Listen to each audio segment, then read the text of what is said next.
ज्येष्ठ समाजसेवक अण्णा हजारे यांच्या उपोषणावर 5व्या दिवशी तोडगा निघालेला नाहीये। लोकपाल आणि लोकायुक्तांबाबत कालमर्यादा निश्चित करून कार्यक्रम देण्याची मागणी अण्णांनी केली आहे। त्यामुळे या संदर्भात आज पंतप्रधान कार्यालयासोबत पुन्हा एकदा चर्चा होणार आहे। या चर्चेनंतर अण्णांच्या उपोषणावर सकाळी 11 पर्यंत तोडगा निघेल असा विश्वास जलसंपदा मंत्री गिरीश महाजन यांनी व्यक्त केलाय। त्याच वेळी अण्णांचे निकटवर्तीय विनायक पाटील यांनी मात्र आंदोलन चिघळण्याचा इशारा दिलाय। केंद्र सरकारमधला एकही मंत्री अद्याप अण्णांना भेटला नसल्याची खंतही त्यांनी बोलून दाखवली आहे।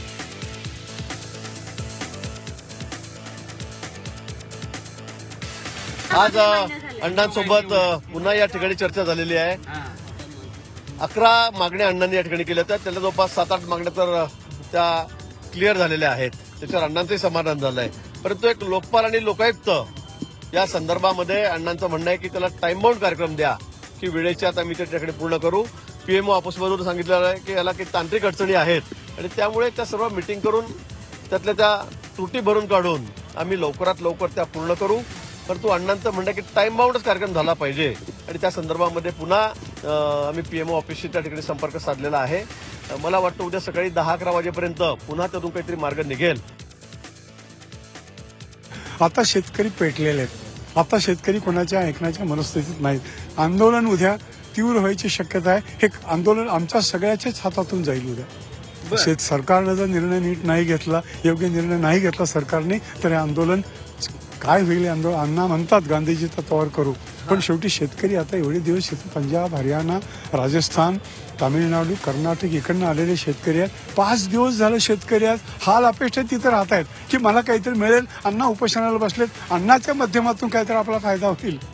संपूर्ण राज्यात लोक तहसील पडू उपोषणाला, कलेक्टर ऑफिस पडू उपोषणाला बसायला लागलेत आणि सरकारनं जर मान्य नाही केलं, ह्याचे परिणाम सरकारला भोगायला लागतात। नवी दिल्लीतल्या रामलीला मैदानावरील अण्णांच्या आंदोलनावर भाजपनं बारकाईनं लक्ष ठेवलंय। रामलीला मैदानातील सीसीटीव्हीचं कनेक्शन थेट भाजप मुख्यालयात देण्यात आलंय। अण्णांच्या आंदोलनाच्या हालचालींवर लक्ष ठेवण्यासाठी हे सीसीटीव्ही लावण्यात आले आहेत। रामलीला मैदानावरील लॅपटॉपच्या स्क्रीनवर भाजप मुख्यालयाचं नाव आहे, त्यामुळे रामलीला मैदानावरील सर्व हालचालींची नोंद भाजप कार्यालयात घेतली जात असल्याचं या निमित्तानं आता स्पष्ट होतंय। तर ही आणीबाणीच असल्याची टीका अण्णांनी केली आहे। हा लोकशाहीवर घालाच असल्याचाही आरोप अण्णांनी केला आहे।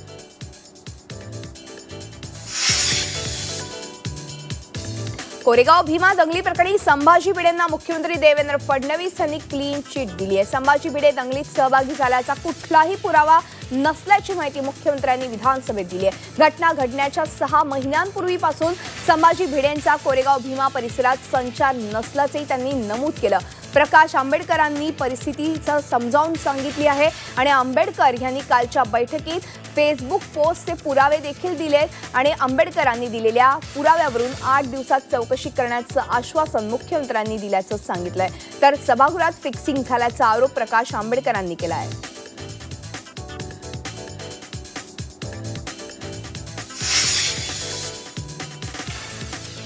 सांगलीत आज शिवप्रतिष्ठान संघटना महामोर्चा काढणार आहे। या मोर्चाच्या पार्श्वभूमीवर सांगली पोलिसांनी शहरात संचलन केलं। या संचलनात 850 पोलीस सहभागी झाले होते। शिवप्रतिष्ठानचा मोर्चा ज्या मार्गावरून निघणार आहे त्या मार्गावरून हे संचलन करण्यात आलं। दरम्यान कोरेगाव भीमा दंगली प्रकरणी संभाजी भिडे यांना क्लीन चिट दिल्याबद्दल शिवप्रतिष्ठाननं मुख्यमंत्री देवेंद्र फडणवीस यांचे आभार मानलेत। संभाजी भिडे यांच्या पाठीशी राहिल्याबद्दल जनता आणि विविध संघटनांचे शिवप्रतिष्ठाननं आभार व्यक्त केलेत। संभाजी भिडे यांच्यावरील गुन्हे मागे घ्यावेत अशी मागणी शिवप्रतिष्ठाननं केली आहे।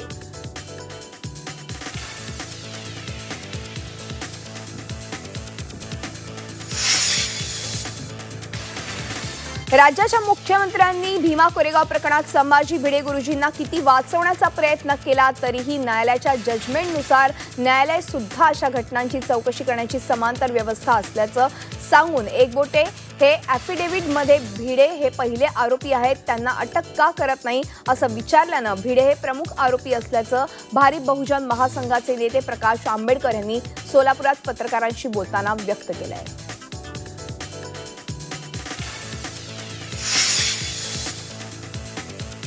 मंत्रालयातील उंदीर घोटाळ्याप्रकरणी दररोज धक्कादायक माहिती आता समोर येते। उंदीर निर्मूलनाचं काम ज्या विनायक मजूर संस्थेला देण्यात आलं होतं त्या संस्थेबाबत अनेक प्रश्न उपस्थित होत आहेत. ही संस्था चालवणाऱ्या अमोल शेडगे यांचं 2008 मध्येच निधन झाल्यानंतर ही संस्था चालवून सरकारकडून कामं घेतली जात होती. त्यामुळे ही संस्था नक्की कोण चालवतंय याबाबत उत्सुकता होती. झी24 तासच्या हाती शेडगे कुटुंबियांनी दिलेल्या माहितीनुसार अल्लाउद्दीन शराफत हुसेन हे ही संस्था चालवत असून हे संस्थेचे चेअरमन असल्याचं समोर आलंय. त्यांच्यासह हशमत अली हुसेन हे संस्थेचे सचिव, तर मुमताज मुनाफ, अलमास इक्बाल हुसेन, सय्यद हमीद कुतुब, विजय पिंगळे आणि चंद्रप्पा हनुमंता हे 5 जण कमिटी सदस्य आहेत. शेडगे कुटुंबीय यापैकी कुणालाही ओळखत नाही हे विशेष.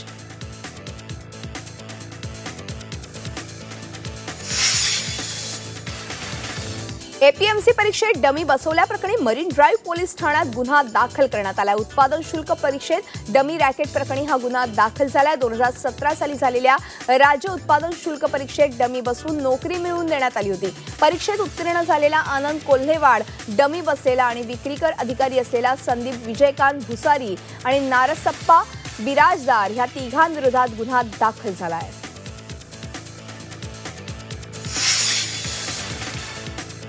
पण महासंघानं तूर खरेदीत भ्रष्टाचार केल्याचा आरोप विरोधी पक्षनेते धनंजय मुंडे यांनी केलाय. राज्य सरकारला तूर खरेदी आणि भरण्याच्या प्रक्रियेत 508 कोटींचा तोटा झाल्याचा दावा मुंडे यांनी केला. राज्य सरकार 25 लाख क्विंटल तर तूर खरेदी त्यांनी केलेली आहे. मात्र भरडण्याबाबत निविदा काढताना पणन महासंघानं गडबड केली आहे. भरडून केवळ 16 लाख क्विंटल तूर बाजारात आणली आणि वेगवेगळ्या विभागात वाटल्याचा आरोप मुंडे यांनी केला आहे.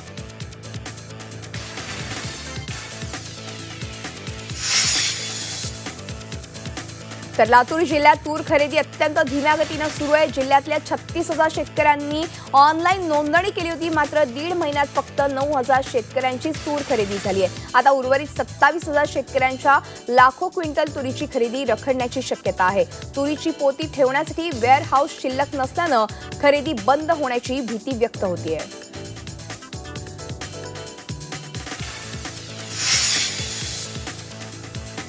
राज्याचे कामगार मंत्री तथा लातूरचे पालकमंत्री संभाजी पाटील निलंगेकर यांच्या अडचणीत पुन्हा एकदा वाढ झाली. लातूरच्या देवणी तालुक्यातील साकोळ इथल्या Victoria agro food processing private limited कंपनीच्या कर्जासाठी युनियन बँक ऑफ इंडिया तसंच इतर बँकेचे हजारो करोडो रुपयांची फसवणूक केल्याचा त्यांच्यावरती आरोप आहे. काळ्या ज्वारीपासून निर्मितीचा हा प्रकल्प आहे. बनावट कागदपत्र दिल्याचा त्यांच्यावरती आरोप आहे. सध्या हे प्रकरण सीबीआयकडे आहे. मात्र आता मंत्री असल्यामुळे बँकेनं मेहरबानी दाखवत जवळपास 75 कोटी रुपयांचे मुद्दल आणि व्याज कमी करून 25 कोटी रुपये करण्यात आल्याची माहिती मिळतेय.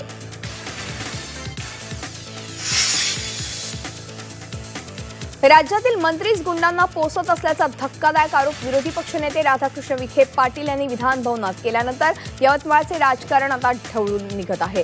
विखे यांनी मंडी टोळी नामक एका कुख्यात टोळीशी संबंधित श्याम जयस्वाल आणि बंटी जयस्वाल ह्या दोघांचा उल्लेख केला. मंडी टोळी यवतमाळची असून तिला पालकमंत्री मदन येरावार यांचं अभय असल्याचा आरोप यवतमाळमधील शिवसेनेचे नेते माजी नगराध्यक्ष बाळासाहेब चौधरी यांनी केलाय. तर भाजप जिल्हाध्यक्षांनी हे सर्व आरोप अमान्य करून रेकॉर्डवर मंडी टोळीच नसल्याचं म्हटलंय. श्याम जयस्वाल हे जिल्हा परिषदेत भाजपचे उपाध्यक्ष आहेत, तर बंटी जयस्वाल भाजपमध्ये नाही असं सांगून पालकमंत्री मदन येरावार यांच्या विकास कामांमुळे त्यांना बदनाम केलं जात असल्याचा आरोप भाजपनं केला आहे.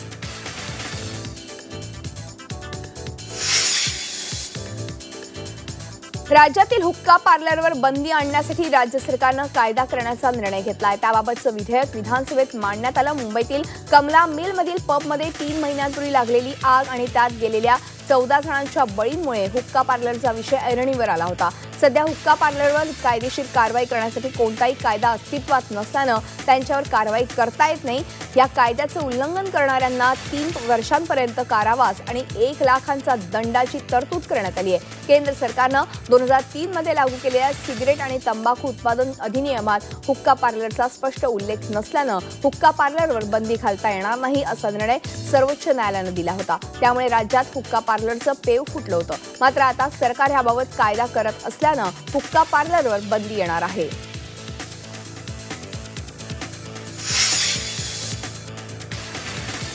अवघ्या 200 रुपयांमध्ये बनावट आधार कार्ड करून देणारी टोळी झी मीडियाच्या कॅमेऱ्यामध्ये कैद झाली आहे. तात्काळ तिकिटावर वेगळ्याच व्यक्तीला पाठवण्याच्या बहाण्यानं झी मीडियाच्या टीमनं छुप्या कॅमेऱ्यांच्या मदतीनं या रॅकेटचा पर्दाफाश केलाय. बांगलादेशी घुसखोर नकली ओळखपत्र तयार करून देशात वास्तव्य करत असल्याचं समोर आलं होतं. केवळ 200 रुपयांमध्ये नकली ओळखपत्र तयार करून देणारी टोळी कार्यरत असल्याचं ह्यामुळे समोर आलंय.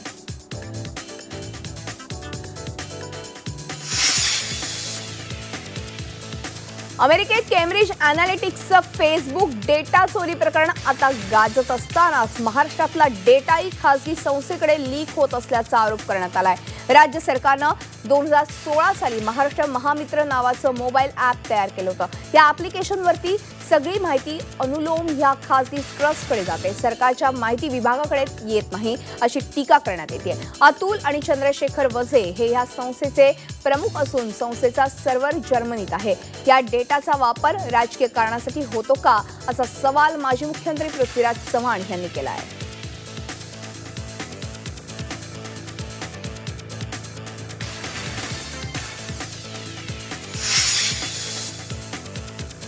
देशाचे सरन्यायाधीश दीपक मिश्रांविरोधात महाभियोग चालवण्याची तयारी काँग्रेसनं सुरू केली आहे. त्यासाठी विरोधी पक्षांच्या खासदारांकडे प्रस्तावाचा मसुदा पाठवण्यात आला आहे. या मुद्द्यावर लालू यादवांची राजद, दक्षिणेतील द्रमुक आणि डाव्या पक्षांच्या 15 खासदारांनी मसुद्यावर स्वाक्षऱ्या केल्या आहेत. राष्ट्रवादीचे नेते तारिक अनवर यांनी महाभियोगाचा प्रस्ताव आल्याचं कबूल केलंय. मसुद्यात सरन्यायाधीशांनी आपल्या पदाचा गैरवापर केल्याचा आरोप केलाय. त्याचप्रमाणे न्यायाधीश दीपक मिश्रा राजकीयदृष्ट्या संवेदनशील खटले विशिष्ट न्यायमूर्तींकडे सोपवून हवा तो निकाल मिळवण्याचे प्रयत्न करतात असाही आरोप करण्यात आला आहे.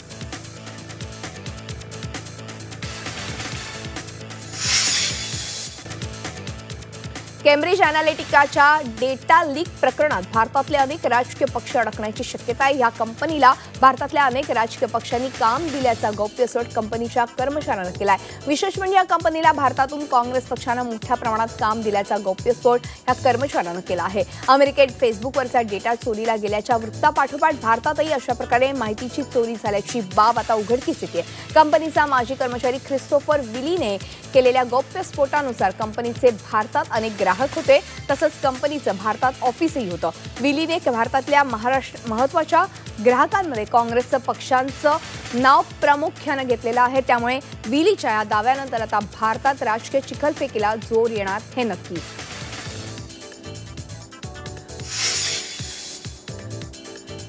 दरम्यान फेसबुक डेटा चोरी प्रकरणी अमेरिकन सिनेट पाश आवळण्याचा निर्णय घेतलेला आहे. फेसबुकचे मालक मार्क झुकरबर्ग यांच्या कबुली जबाबानंतरही त्यांच्यासह ट्विटर आणि गुगलच्या मुख्य कार्यकारी अधिकाऱ्यांना सर्व शक्तिमान सिनेट कमिटीसमोर हजर राहण्यासाठी समन्स पाठवण्यात आले. झुकरबर्गसह गुगलचे सुंदर पिचई आणि ट्विटरचे जॅक डॉर्सी यांना 10 एप्रिल रोजी सिनेटच्या न्यायिक समितीसमोर हजर राहून साक्ष द्यावी लागेल असं समितीचे अध्यक्ष चक ग्रासले यांनी जाहीर केलंय.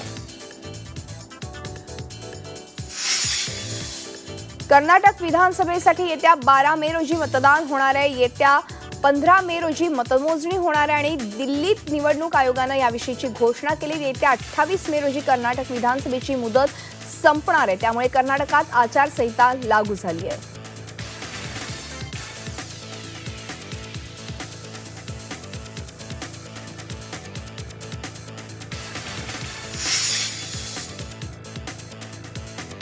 मोदी विरोधी आघाडीच्या बांधणीसाठी पश्चिम बंगालच्या मुख्यमंत्री ममता बॅनर्जींनी दिल्लीत बैठकांचं सत्र सुरू केलंय.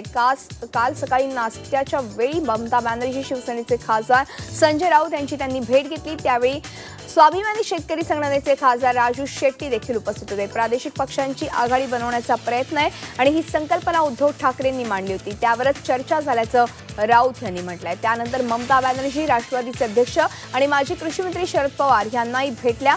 बैठकीला माजी केंद्रीय मंत्री प्रफुल्ल पटेल हे देखील उपस्थित होते. त्यांच्यात काय चर्चा झाली याचा तपशील मात्र उपलब्ध झालेला नाही. तिकडे भाजपनेही शिवसेनेसोबत जुळवून घेण्याचे प्रयत्न सुरू केलेत. मित्र पक्षाला सोबत ठेवण्याची भाजपची भूमिका आहे असं प्रदेशाध्यक्ष रावसाहेब दानवेंनी म्हटलंय.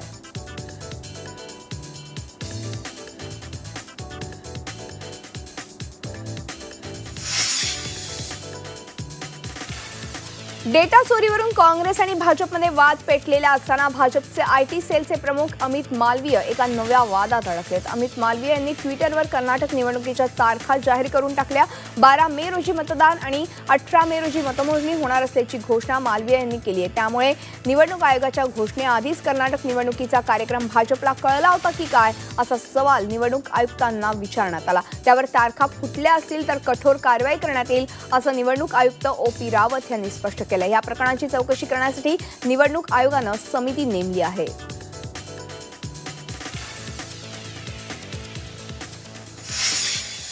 झी 24 तास रहा एक पाऊल पुढे.